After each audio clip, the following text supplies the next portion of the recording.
Welcome. I'm sitting here with Bobby with Moontown, as well as Cody, head brewer here at Moontown. And this is a fantastic facility, guys. Thanks for sitting down. Appreciate you doing this. Absolutely. Got to start off with a cheers, man. Thanks for reaching out. Cheers. Absolutely. Cheers.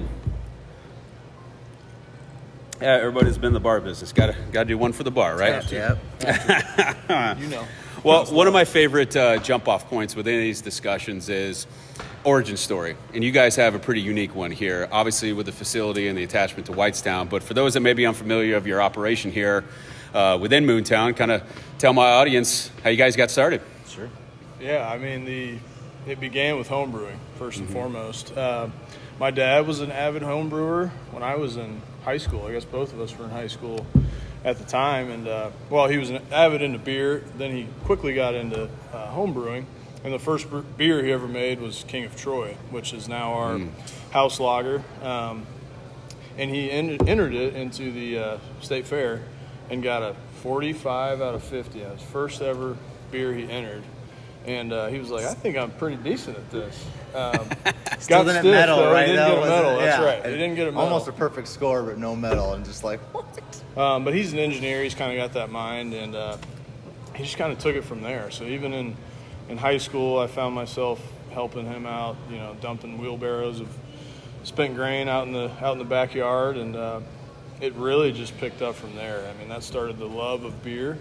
There was always good craft beer in the house, on top of his home brew.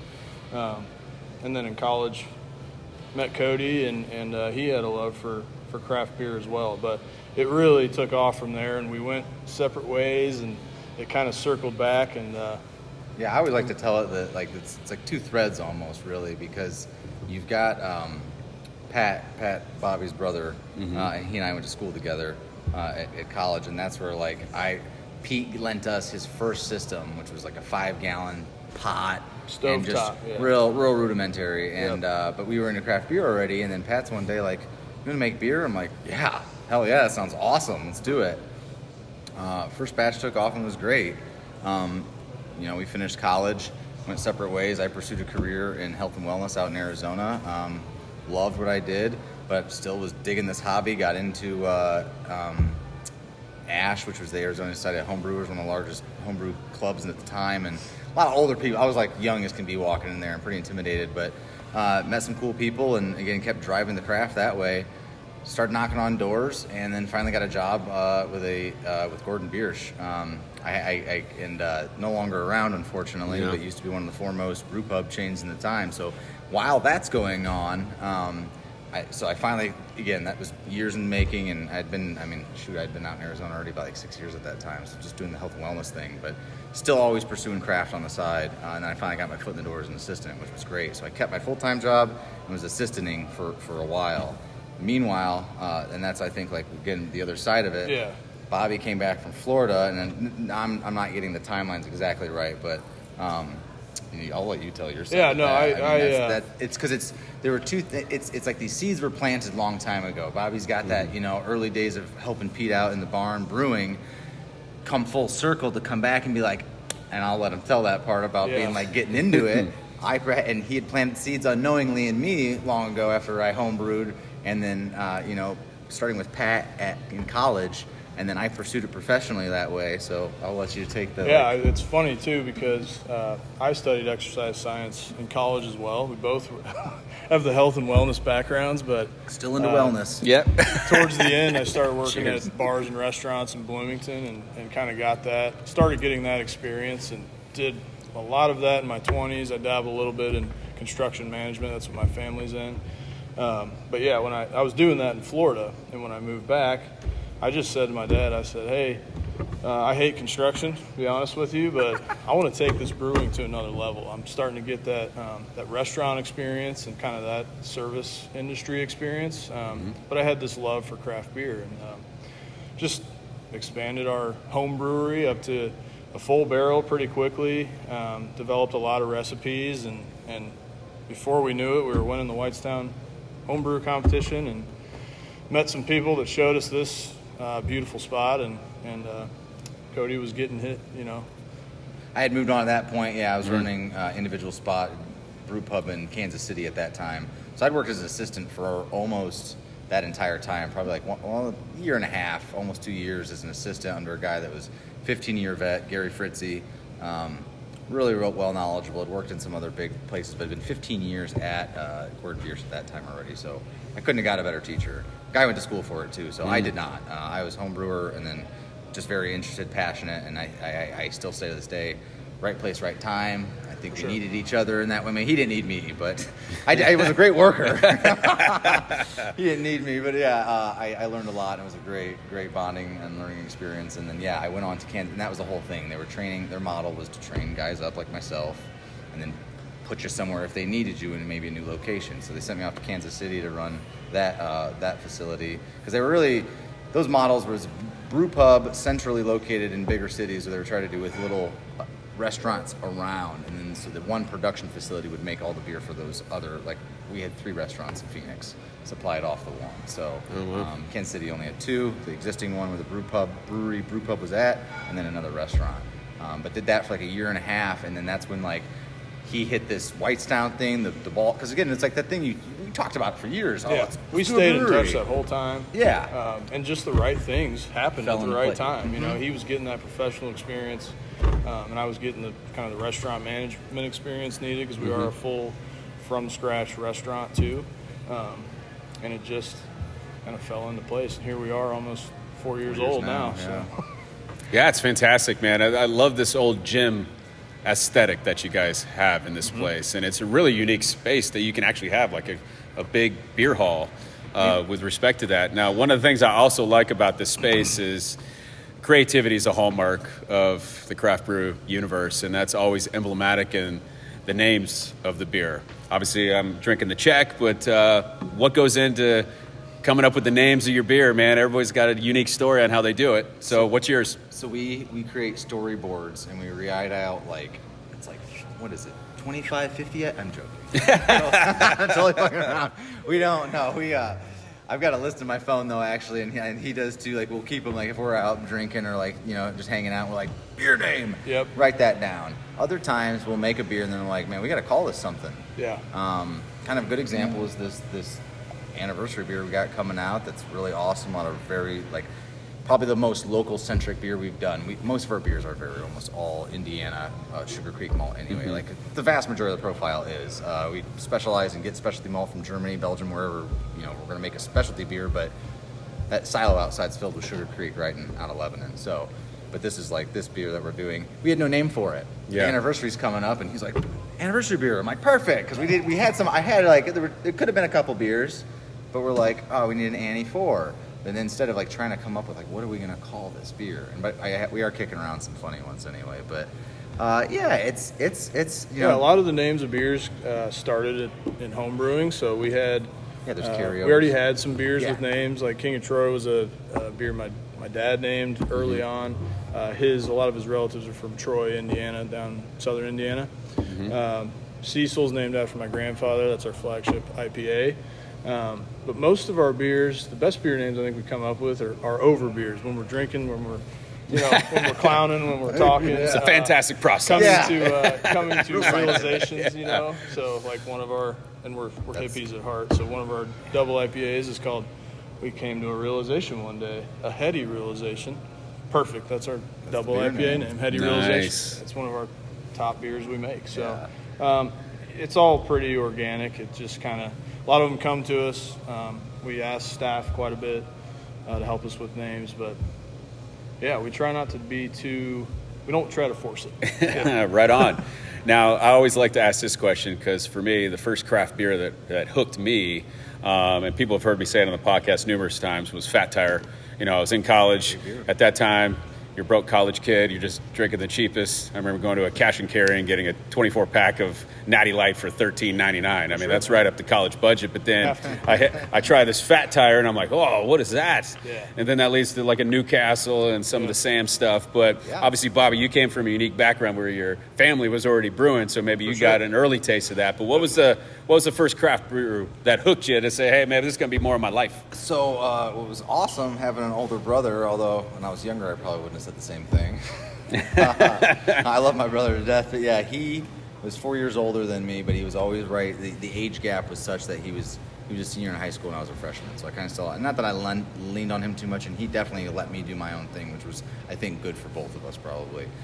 But having said that, he had beer before, and so when I was finally starting to dabble with alcohol and whatnot, there was access to, again, premium beverage rather than the natty stuff. And I don't know what, I should ask him what got him into the dark stuff early. The beer was Goose Island oatmeal stout, and I hate it. I was like, bah! And I told myself that same day, I'm like, I'm going to learn to appreciate this beer. And again, I don't know, being a teenager, I don't really know what made me want to do that after that beer. Maybe because I thought my brother was cool, and maybe I was like, dude, I want to be Give cool. it another shot. Yeah. And so it was Goose Island. It was an oatmeal stout, and it's one of the reasons why I chose Into the Void today. This was the beer that his brother Pat and I made in college still, so we've kept that going. And I was dark beer drinker first, and Guinness Extra Stout used to be my like 6-pack. Yeah. Someone's like, liquor run, I'm like, give me that. For sure. So it was dark stuff, and then that was he going. I followed him to school too. I didn't actually follow him, but he went to Purdue. I happened to go to Purdue as well, and then he was there still senior year when I got in as a freshman, and so again, access to the plentiful liquor store. And back then it was like Rogue, Stone. You talk about Sam Smith's, absolutely. Other than obviously Three Floyds, which were spoiled Indiana boys have access to that all the time. Yeah. Our whole lives growing up, but it's cool. There was still a limited, but it was neat. AleSmith, I'm thinking Ballast Point before they were what they were. Yeah. These are all like pre-Anheuser-Busch acquisitions. It's right? really cool, and but that's like there was always access, and so that's what was always driving my passion still. So that's like when Pat asked an opportunity, like, let's brew. I'm like, I love this. I would have never thought be doing it. I would never thought this. Yeah. No way. Yeah, craft beer was ingrained in my head early. Yeah. But my dad always had really good beer in the fridge, and so I was a hophead early on, probably way earlier than most of my friends. Two Hearted and Alpha King. I always tell people, I mean, those were always in our fridge. Once I got to an age enough, my dad was cool with me stealing them out of the fridge. That's what I was sipping on. So I'm a hophead at heart, and those are the two that really got me into craft beer for sure. So like going to the college parties, I had my Natty Lights, but I also had a 6-pack, usually a Two Hearted or something, and people are like, what is that? I'm like, this is all I need. I'm good, So you mentioned Three Floyds there, because I always ask, like, especially the guys that run the operations here in Indiana, if you had to drink any other beer from an operator outside of your own, who would it be and why? And you've kind of already alluded to some of Three Floyd stuff. I mean, when I was wholesaling, I used to come through Munster on my trips down from Chicago on a Wednesday just so I could time Zombie Dust coming out, right? So, because I did know a liquor store owner where I'm at in Noblesville. He's since sold, but he would save a 6-pack for me every now and again because he knew I'd be on the road. So it's funny, you make good friends in the business. They kind of reward you for loyalty, right? Absolutely. I'm sure you get Three Floyds a lot, but I mean, I can't deny it. That was an inspiration for me, no doubt. Gumball Head, Alpha King, Zombie Dust, of course. But I guess some of the newer breweries that I'm into, I love the guys at Deviate. I always like to give them props. They were home brewing when we were, and we got to know them before they opened up, and they inspired us a little bit because they opened up before us. So it was cool to see what they did. Nice. Don't get out as much. I used to be really into 18th Street, so I'd always make my rounds, go up to Three Floyds, hit 18th Street, and then come back down. Indianapolis beers, man, I feel bad. I just don't get to check out what I used to. It's funny when you're doing this, you don't really drink other people's beers. So Moontown is certainly my favorite, but as well it should be. He came up with a great idea though, and where we've got it in the calendars. We're going to make that plan. Because the other thing is, him and I being owner-operators and everything, I mean, even if we, aside from being that, like just operating this business, any business, it takes a lot. Right. So add that extra piece on there of our roles that we do independently, but then have the ownership piece on top of that. And so it's very convoluted. It's a lot, right? So, again, not getting time away. We both live in Whitestown and close on purpose. Yep. And I always joke, like, I don't even drive a car anymore. I don't. I'm walkable. But, like, so we have made plans to go tour and try and align with the other breweries in the state and hit them. Like, because, like, there's a bunch of new ones, obviously, that are opening up all the time. Yeah. But even then still, like, craft beer is always that camaraderie. And I don't know a lot of these other brewers even face-to-face shaking hands name, and we want to do that. So we're trying to make an effort to go do the rounds. He booked it, so we're make some like time. hit the regions plan it out. of Indiana. Go Nice. northeast, go south, go northwest, and then hit Indianapolis. You know, We'll try all these beers, talk to them. You know? Yeah. there's Well, a lot of inspiration to be gathered there. You know, Yeah. and that's what we want to do. Well, I love I think I saw you guys at the PAX Way Out Fest, because Lapel's not that far from where I'm at in Noblesville, and I love what those guys are doing and too. That's Colt's a good one to bring got some up. crazy stuff, and there was some interesting concoctions there. I think Field had like a dill pickle one, and I told Ryan I actually loved it.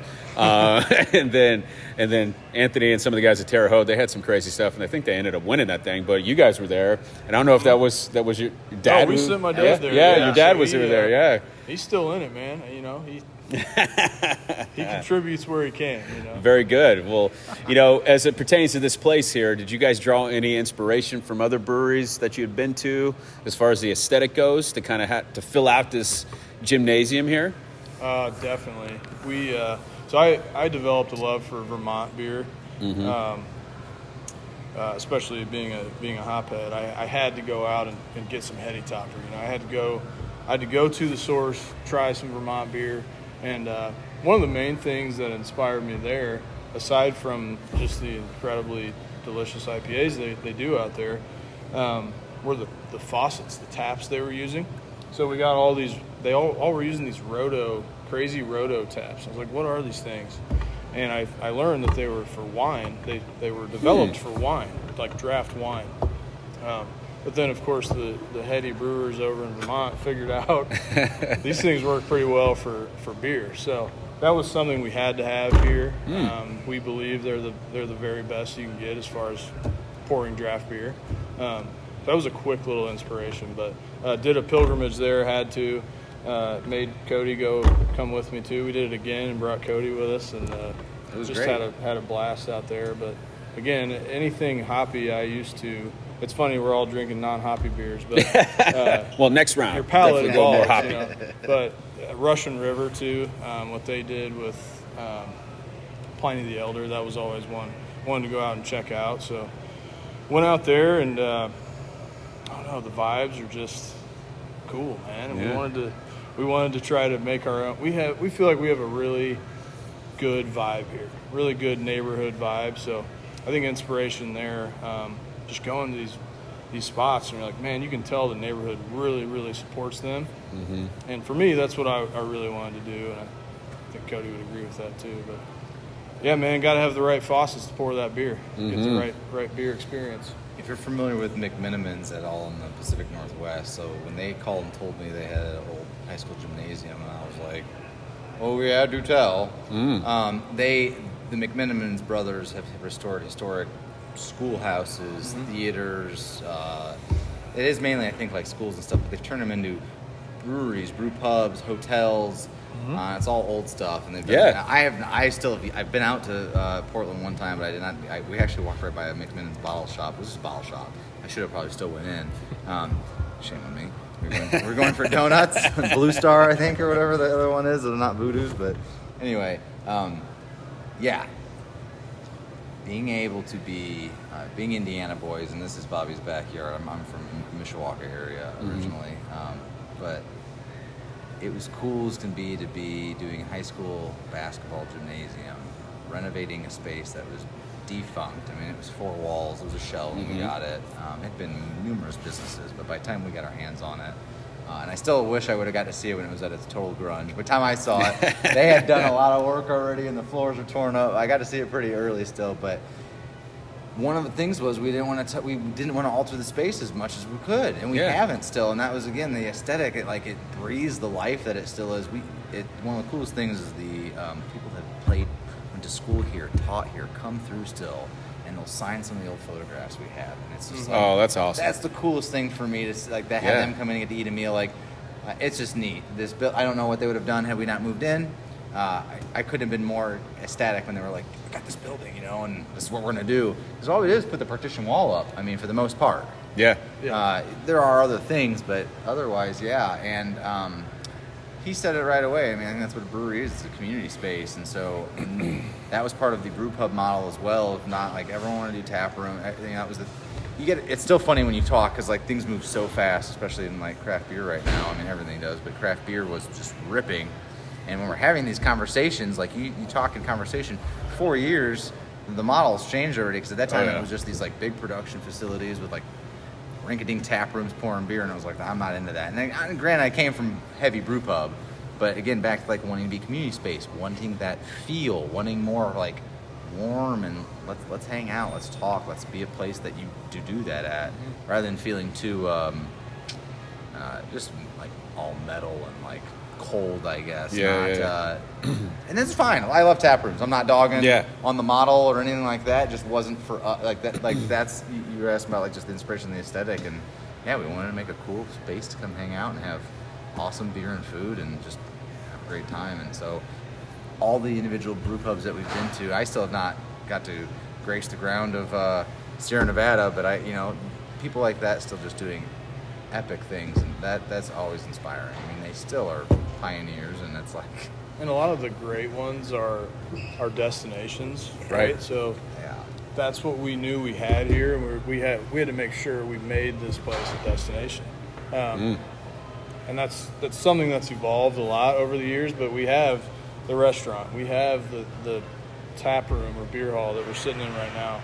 We have the music venue, So things again that we wanted to do. That's another good point to say the music venue, because again we're very passionate into that. And it is a lot to undertake, but we wanted to pull it off. And again, I things are going. It's good. We made it through the whole COVID disaster, thankfully, to our community again for supporting us. No doubt. But we wanted to be a place for live music too, and we love that beer hall experience. And it was just again, the building lent itself to these things. And it was just for sure. Okay, let's we can do these things here. We think rather than just being just a brewery or just a restaurant. It's cool.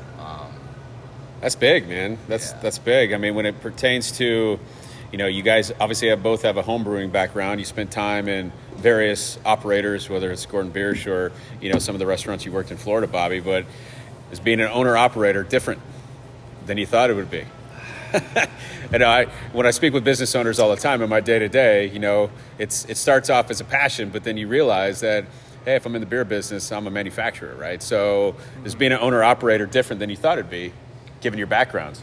I think getting to work with this guy, we work very separate a lot, just because like I got to be in here and I'm grinding here, and he's got running the whole other side of things. Which if that's not going, then I'm doing all this for nothing because it's not going anywhere, Right. And but we align so well on so many things that way that like it couldn't be better that way to know that someone else has got that side and like be able to do it. But it is, I think, the passion there, and we're both very passionate. It drives me nuts sometimes because there's so much more that I want to get done with him and we want to do, and it's like there's enough hours in the day. And I think I set myself up for good expectations, but it turned into a lot more like. One funny thing was we talked about doing a 10-barrel system initially. It was like our initial plan, and then we talked. I'm like, guys, and just the way the market was going at the time, I'm like, I'm going to go to 15, and we're like, oh man, it's a price increase, of course. And we did that, and there's looking back still, I've already in hindsight like should have done this. It's fine. Probably should have done 20. Yeah. The having done that though, I thought I was gonna have my feet up with 15 barrels. Yeah, right. Yeah. My feet hurt. Well, it's a testament to the quality, right? I mean, the beer here, we believe, and a lot of people believe too, the beer is great. So, I guess for me, I think it actually it was what I expected. It's really how much can you handle, right? I mean, how much can you take on before you got to be like, all right, we need some help, And he alluded to, it's like there's a lot more you want to do. We've done so much, we really have in the last 4 years. Absolutely, what you guys have accomplished is no small feat, man. It's hard. Pretty to sometimes, small staff, like still looking at that too. It's like no wonder we were like, oh man, I'll have another beer, please. It's just kind of figuring out what works, and we like what we're doing right now. So fantastic. Well, this is one of my favorite questions to ask, especially for those that had a homebrewing background. So obviously your taps are your successes, right? but when you're tinkers or mad scientists, you always want to try different things. So give me a fun story around something that maybe looked good on paper, but when it came out, it was just dead on arrival and was a failure. But sometimes failures can be brainstorms for something that's flavorful and ends up becoming on your lineup. So For sure. what's the story and background on something that went awry for you guys? You got any homebrew ones? Oh man. Well, the first in college I did a Mr. Beer kit. Oh, And I fermented it notorious. in my closet, and I was real excited about it, and we had a house party or something, and I was like, I just made this beer. I think it was just a pale ale or something, and this thing. We drank all of it. It tasted like shit. I mean, it's terrible. Absolutely Yes, terrible. this is what I'm trying to uncover. Yeah. I knew nothing about fermentation, anything like that. I just followed the kit, threw it all in this plastic carboy fermenter, and let it sit. And so I was like, we're having this party. I got free beer, I made this. Everybody drank it, and the next day, people were hitting me up like, hey, man, I can't. No way. I'm running to the bathroom, No like, oh, yeah. way. Oh, yeah. And believe it or not, I did it again. Same thing. Mr. Beer Kit. I've tried to make some other beer. Same exact thing, man. I ruined everybody. And that was That's wild. yeah, that was a little discouraging. And that's when I was like, I think I'm gonna have the old man help me out here. I don't think I can do this on my own. So I made sure he taught me a lot more about it. Oh man. That's one early on. You've done a lot more brewing than me. So Well, the professionally, knock on wood again. I was gonna try to razz you again and be like, we actually had to dump the first 15 brews we had in here. They're about to fire me and say we were cutting the partnership or you're out. But no, I've been very lucky that again I had a really stringent. My training was very stringent, and I hold myself to a hard standard. But home brewing. I can share there. I mean, well, and again, even now, we will put beers out. I'll give you a story. So the Into the Chocolate Peanut Butter Void, which is our Into the Void that we'll do variants of every once in a while and do little tweaks, add some flavor to it, something different than just the beer. So we're very traditional. We like making beer true just to the. Not that we follow around Heinz Cabot, but yeah, we keep things to just the ingredients pretty much a lot of the time because I think you make great beer doing that. Anyway. Make this chocolate peanut butter void, and I felt like I kind of rushed myself getting it out for us, and I was just not happy. Service day, I was like, but again, always my own worst critic. A lot of the beers we'll put out maybe the first time or something, and I'll be like, for me, it didn't hit. Maybe it's a 7 still in my book out of 10, but it was not a 10. As that beer aged and got better, I really was happy with it by the end. So I'm very hard on myself. There's some beers that again first round. Maybe didn't hit all the marks what we were going for, but subsequent brews, hone that in and tighten it up. Home brewing, though, this is before the advent of back to peanut butter. It's funny I chose to tell that recent one. This is before PB2 has existed, dehydrated peanut butter, if you're familiar. A lot of brewers use that or peanut flour these days.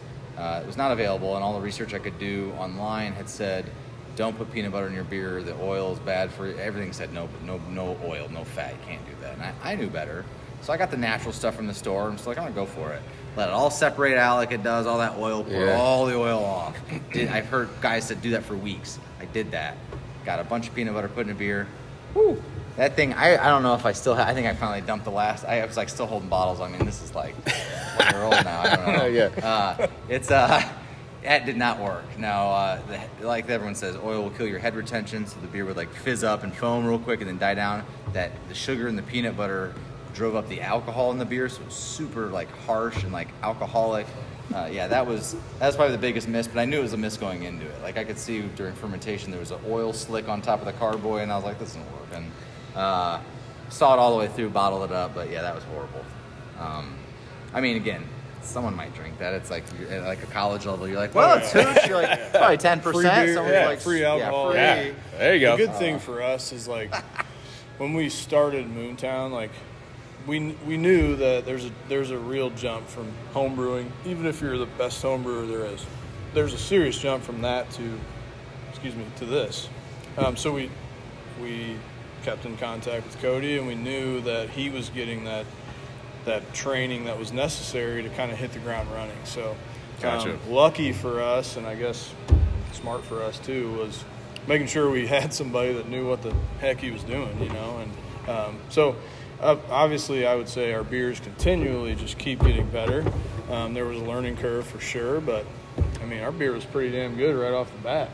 Yeah, I was listening to a brew podcast the other day, and the guy said it, and even this was Vinny Salurzo of Russian River quoting it, but it take people, most brewers, like a year or so anyway to get really honed in on your, because like, no matter, I mean, this Vinny Salurzo, you're talking like vet. You go to a new brew house, things are different. It might be specced out to the way your last one was or whatever, but you learn what your boil volume can be, what the lauter tun can handle, what grist you need, like so many variables. And these guys are talking. What was funny is this guy was like gypsy brewing, and it's like phenomenal. Like, how can you do that in a way? And I'm always fascinated too, guys that do this. I'm like, there's no way, but they're making good beer. Yeah. Or is it just marketed well and they're selling it that way?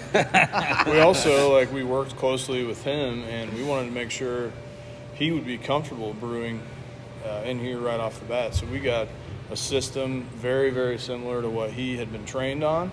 So again, we wanted to eliminate that learning curve. Specific mechanical. Yeah, I guess I'm wearing There you go. Shirt. Yeah. Yeah, sick wrap. Yeah. There you Good go. dudes up there in Canada. Canadian built systems. Good they dudes do, up in Canada. They're pretty solid for sure. All right, one of the questions I always try to educate my clients in my day-to-day is that I try to tell them that there's just 4 challenges to kind of creating spendable wealth. That's what I call it, spendable wealth, right? Because I want you to be able to spend it and live the life that you want, right? So the first one of those challenges is just lack of organization, right? So just getting organized. As it pertains to what you guys are developing here at Moontown, what's a challenge that you guys are facing here? Maybe it's coming out of the year that we just did with the craziness, but maybe it's some unique challenge that has come about just at the start of 2022. What's something that you guys are facing a challenge that you're looking to overcome this year?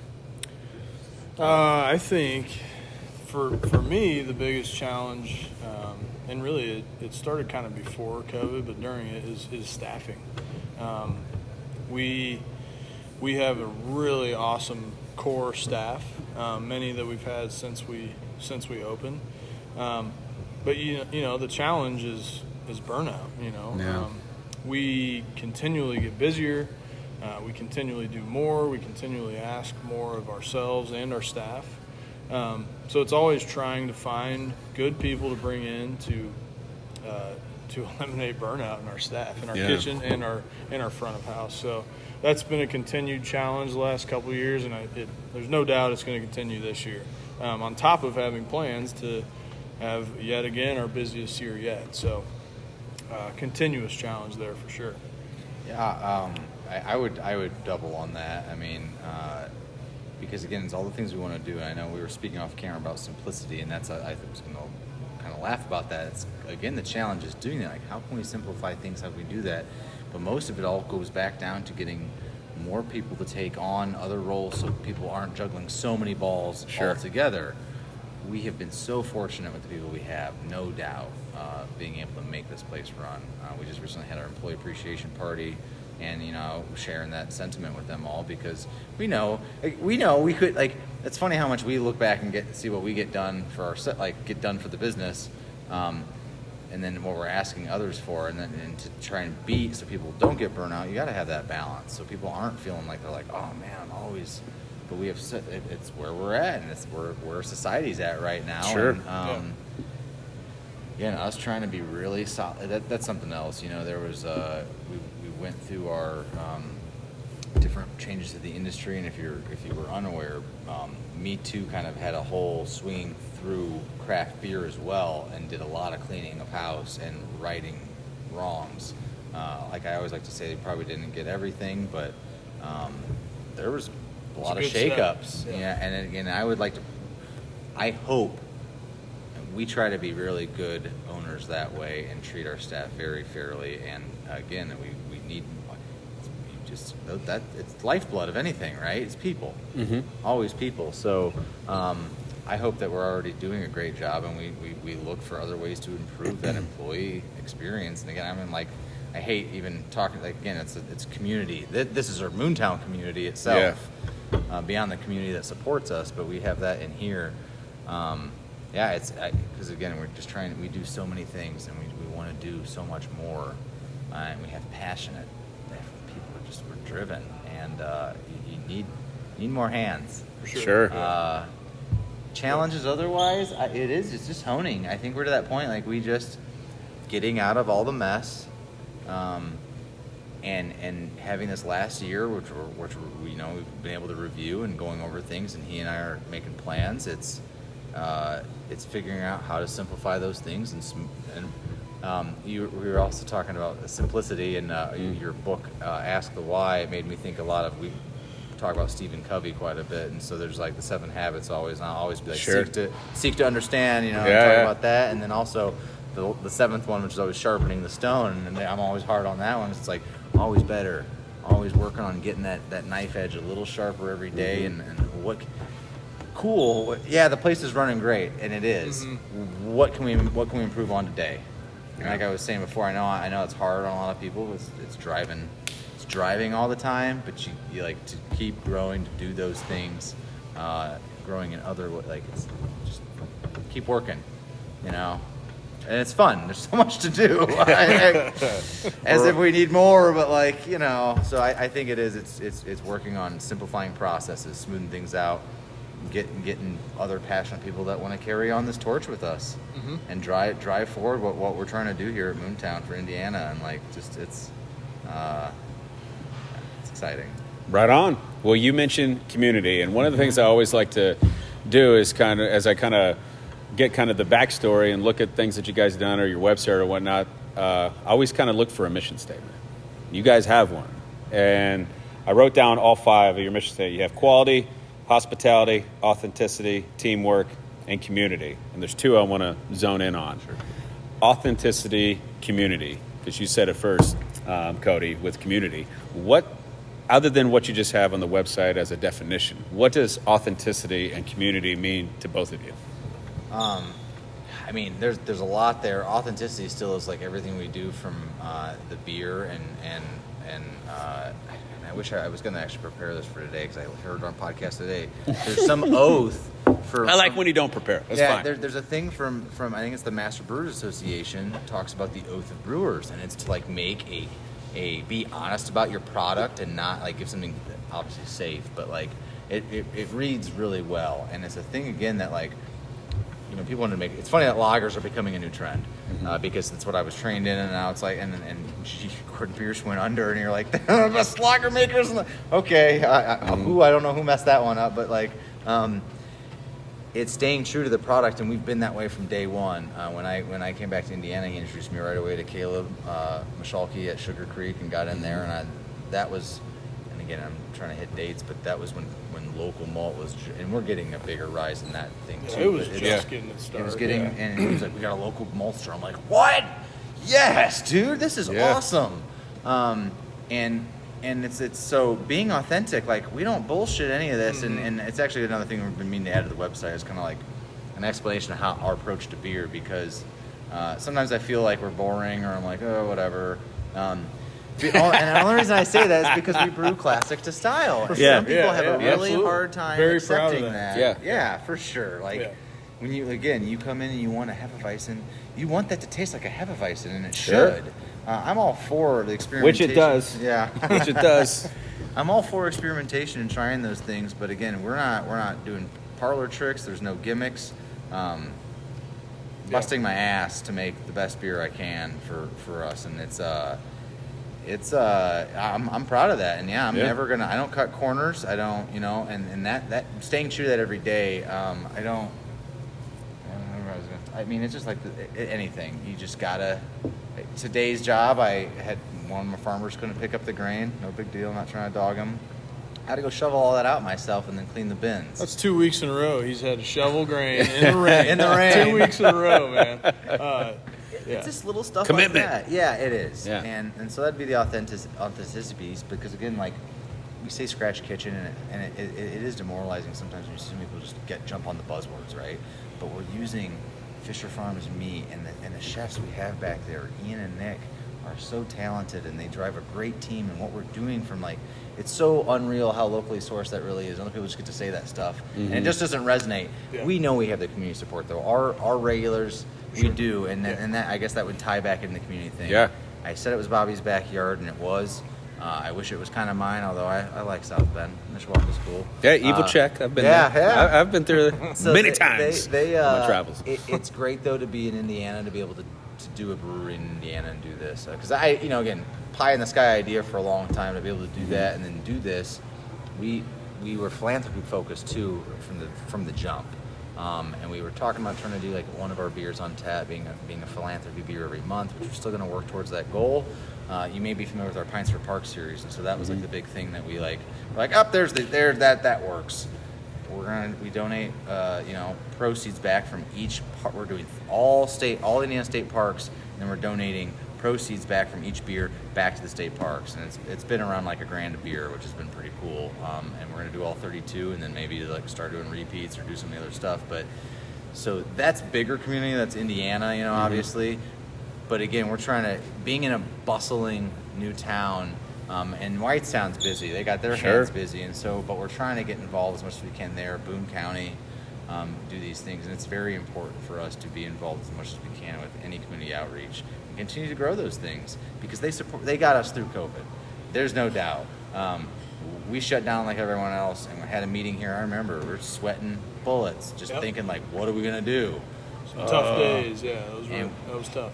Hard pivot. Did carry out. Community came out. First day we did it. Boom, busy. Yeah. We're like, oh my gosh. Yeah. Kept on through all the way. When we opened at 50%, boom. Yeah. Came in here, supported us. So that's Beautiful thing. Yeah, That's and we're We not. ended up having a pretty good 2020. I mean, I'll 2021 was stop excellent. there and let Bobby explain his thing. But like that's like those kind of tie in too to each other. It's being authentic and not being full of shit. Like we absolutely. care, and it's great to be part of the community. I want to do more. We want to figure out another small little community one is the that was an early thing we picked out trying to do the monthly thing was the Howl at the Moontown, which we do Boone County Humane Society. We bring pets in, donate money that night, and it's my top 3 favorite events we do every year. It's awesome. We have costume contests. With go ahead, take it. I'll let you. Well, I need to earmark this date, man. Yeah. Costume contest. I'm it's all about that. It's the Wednesday before Halloween every year. Okay. But he touched on a lot of what you asked. And talk about our mission statement. I think commitment to quality and authenticity really go hand in hand, and he touched on it. The commitment to quality is we know there's a local product that's very quality that's right down the road. Why wouldn't we use that and support it? And we, as local as we are, we try to support as many local businesses as we can. That involves our from scratch kitchen. It involves the beer we make with, 90% of the malt that goes into our beers is from 20 minutes down the road. And that's being authentic, that we really mean that when we say it. We care about what's going into the beer, and we want it to come from as close to us as we can. The other thing about authenticity, too, is we're not just some owners and operators that people come in and wonder, well, who's running this place? Who's running the show? Because I'm standing right there behind the bar, probably pouring your beer. You probably know my name when you come in, and you know who this guy is too, because he's making this fantastic beer. So, being authentic, just being ourselves. We talk about simplicity. The best, one of the most simple things you can do is just be yourself, and good things generally come with that. So, authenticity is key, and I think we do that every single day, truly.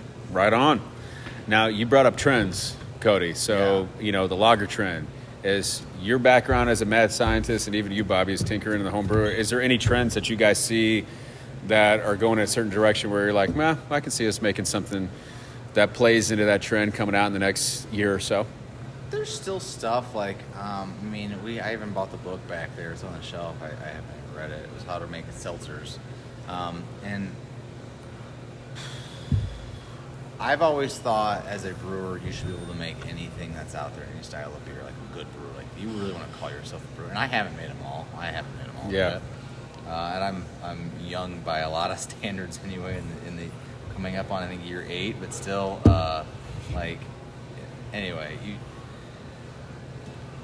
I don't ever want to chase trends. I think that's a problem. Like, getting back not being authentic to yourself. Absolutely. That's what I was going to say too. Trends are cool, and I love to throw our hat in the ring.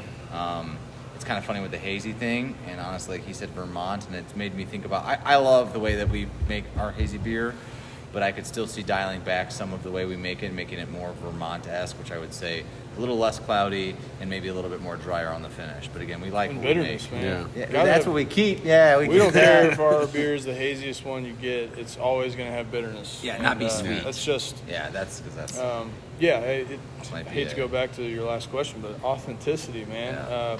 When we first opened, we have people asking us, "Are you going to make the fruited sours? Yeah. Are you going to make the seltzers? Are you going to make ciders?" And we have nothing against those. We just believe in traditional styles, European styles, and we love IPAs. So of course we're going to dabble with the hazy stuff, but we're true to what we like and what we think is good traditional beer, and we've stuck to that. And I think it's paying off. Well, that's where you kind of get to this point where you go from a brewery to a beverage company.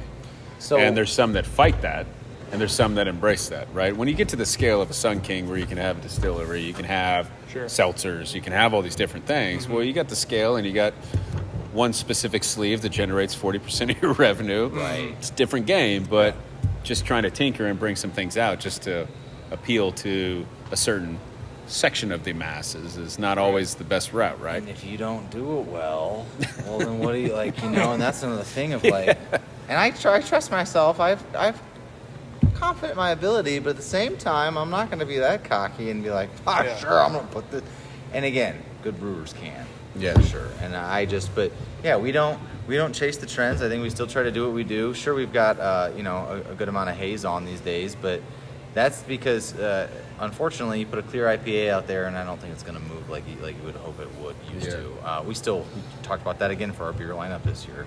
We're going to try and work some clear pale ales and IPAs in if we can. We'll see. I was going to comment about this. So this is we call it our breakfast stout. By today's standards, someone might call us a pastry stout, but then someone might also call us a fail of a pastry stout. I'm not, again, nothing against that style.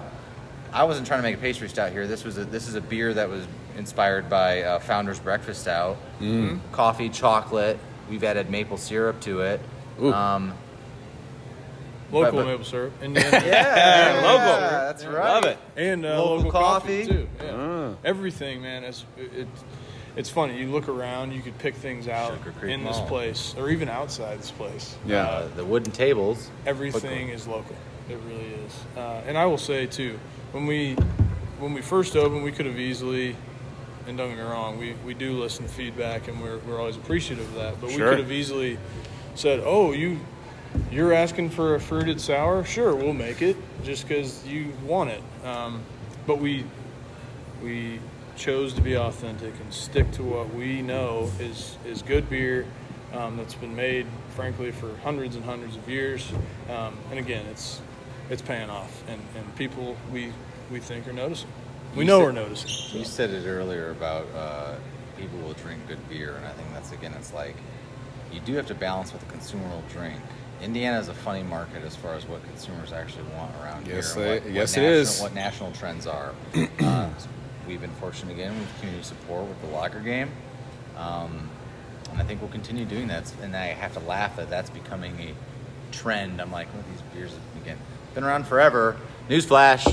While you guys were drinking these flavored things, there's a reason, man. Yeah, there's a reason they were around and they're still around. But I think too, to the trend thing, I think it's cool when a brewery can say, "Hey, that's the trend. Here's our example of it." And that may not stay around or be a mainstay. I think it's cool to do that, and that's back to our sour thing. Because that's a growing category that we probably should put on. But we don't want to make a beer that we just throw a bunch of flavor. I just don't. We don't want to do that, and that's fine. Mm-hmm. Nothing against any. I've had some delicious ones that I love sampling. Yeah, for sure. We get asked to do sours a lot. I bet. But that time will come. Sure. It's just there's things we want to do. I want to do spontaneous fermentation still. We've got a decent barrel aged thing going on. When I can find time to manage that better. There was something else I was thinking that I was going to say to throw at you. There's so much more in beer. Mead production. need a different license for that too. And I think you mentioned cider. There's things that like, sure we want to do. We partner with Ash and Elm. They do a phenomenal job. Yeah. Why even try to mess with that right now? Again, back Right. to we don't have all those parts yet. We want to. It's give us some time, and again, maybe we'll realize too simplicity. Maybe we don't. We're good. Yeah. I want those things. Yes. Do I need them? Do we? From a brewing perspective, like the spontaneous ferment and all that, like those are huge undertakings that you need a team of people. Like, it's cool. Lagers are coming back. Yeah, I like it. Yeah, Crispy boy. it's cool. I like it. Well, in my day-to-day, the guiding principles are always around education, guidance, and counseling, right? So those are three main staples that I try to envision with everybody I meet. As it pertains to you guys, if somebody came in here as a home brewer, if you imagine yourself as a home brewer and they see the success that you had the last 4 years, even through the difficulty that we had the last 18 months, whatever you want to call it, it's tough for everybody, but you guys have come through that and you've had the success over 4 years. If a home brewer came to you tomorrow and said, what advice can you give me? Where do I start? What's in as succinct as maybe one sentence, what would you narrow it down to in one sentence if somebody asked you advice? Make sure you're passionate about it and don't give up. I mean, again, I had some closet beers blow up in people's guts, but but that wasn't going to stop me. There was a real passion, and make sure it's something you love, and if you love it, it should work out. It should work out for itself. That's great. I actually heard that piece today about passion, and I have to like that's plan. Like you and I sorry, you said speech at the same time. I'll just say, Feel free to run on. There's run-on sentences, right? Plan. I just, Absolutely. But I wanted to say, like, about myself, it's my own problem, though. It's almost like well, I can't take that step because I haven't planned for that step, but I got to plan for that. Don't let that bog you down, but seriously, like, do due diligence on your business plan, see what you want to do. And I would almost say, not that I think we bit off more than we can chew or anything, but, like, start smaller. You'd be surprised what you can do about, like, not needing to do. And again, part of stepping like this was because we were confident talking about the abilities and, like, I look at some people that have started, like, which we don't even talk about anymore because it's like almost like the common thing is nano breweries being, like, way small, under 5 barrels or less or something like that, and maybe you do start there. I just plan. He said it right though. Passion is the most necessary thing. Because I think he said it too, and then it goes back to that authenticity piece we talked about. Craft beer boomed. A lot of people still see it, and they're like, "Oh, I see dollar signs." Man, don't get into this. You're trying, like, that's not. Do you love and breathe beer and, like, craft beer and that community that exists? Because American craft beer, and it's a funny thing with, like, we've got these side pull faucets from Czech Republic, and European beer culture is a whole nother animal, and it's so cool. And again, all that history steeped in beer, and you talk about American beer culture, and it's a whole crazy thing bred from that. And if you're not into that, and you're in this just for a business, like, don't even buy, like, because you'll have, like, be passionate about what this is, and then again, simplify it. Be like, what are we really doing here? Sure. We say it a lot of time to each other. What are we getting this for? Beer. Don't get it twisted. Don't get it complicated. It's all about the beer, man. Just beer. It's about beer, and that is, again, that's the community piece there. That's brought people together from generations, civilizations. Like it's been a cornerstone for a long time, and to be a part of something like that and be able to do that is just cool. Right on, man. All right, last question, fellas.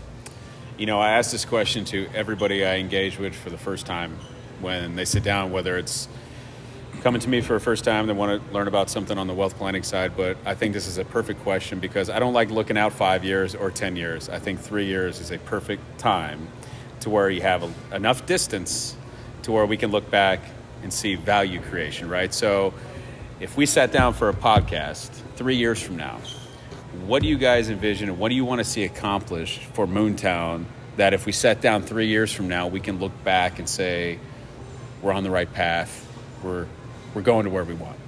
Because as it relates to a client of mine, I could say it can be professional, it can be financial, it can be emotional, but what do you want to see achieved for yourself in the next 3 years where if we meet again in 3 years, we can look back and say, yes, yes, we're in a better place. So as it pertains to you guys, what do you think?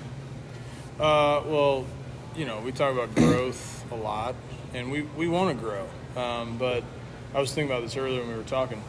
There's a lot of growth we can do, and we've been doing right underneath these walls. So I guess the first thing is hopefully we're open 7 days a week instead of 6. So we'll be open on Mondays, be open for lunch every day of the week. Kind of totally maximize Moontown, this location. Yeah. And then maybe another location, but again, something that's well planned, well thought out, and not just because we can, right? It's something we're okay with and happy doing and able to manage.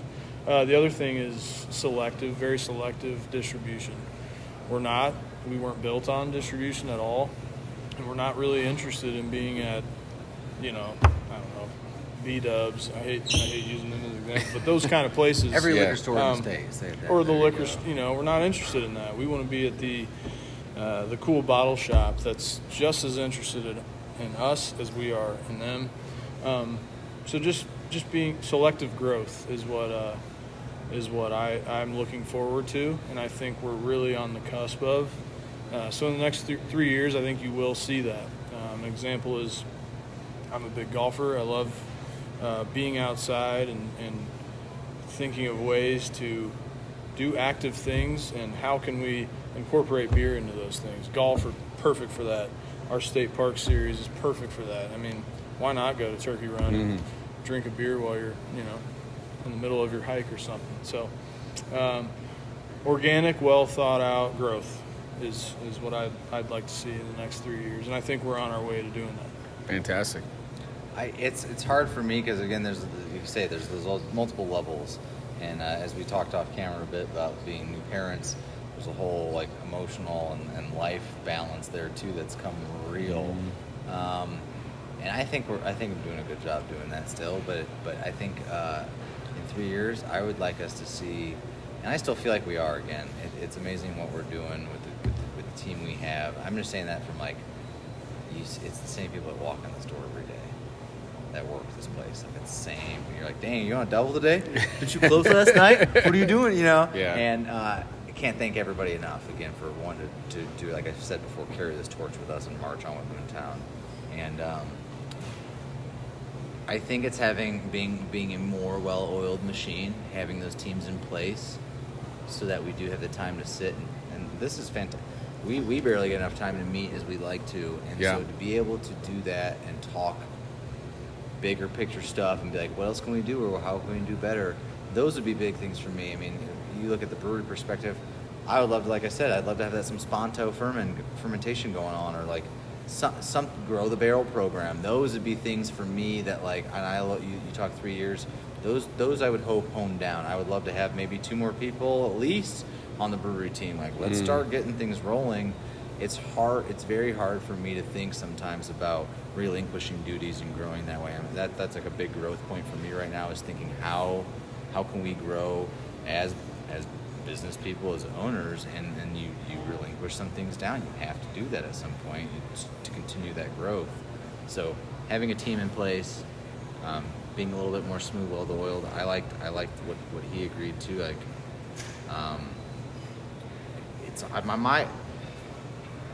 There's so much potential still here, and we've got everything that has been growing around us for a long time, and we've been a destination, but soon won't be walkable unless it's walkable some, but sure, having the people come in. So this would be 3 years is gonna be a crazy transition For sure. These homes will be filled around here. It's gonna be a new animal to manage, and again, I think that's we keep growing with it and seeing how it rolls out, because it's eked up a little bit every year on our business, and again, these homes are empty still, so it's kind of wild to think about. Sure.